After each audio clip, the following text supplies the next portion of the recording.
Şagirdimiz Əhmədli Aysu sizi laboratoriya havalanmalarla tanışdırdı. Bunlar sınaq şüşəsidir. İçində hər hansı bir maddəni düzəltdikdən sonra sınaq kimi saxlama olur. Rəqs salatlarına olur onlarda. Bunlar əylənmələr müxtəlif sürədədir. Bunlarda qaz daha yaxşı baxaranır və maddə heç bir yerə sıçramır. Bu yastıcı kollanır. Düz səthdə daha yaxşı dayanır.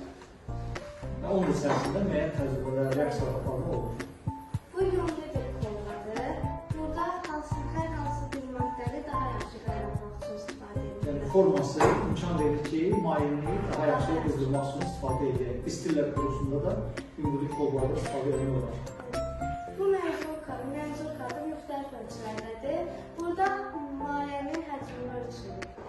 Bu şüşə qab və şüşə çubuqdur. Şüşə çubuq maddəni qarışdırmaq üçündür. İndi isə menzurkanın içinə su töküb həcmini ölçəcək. Həcmi 40-da dayandı.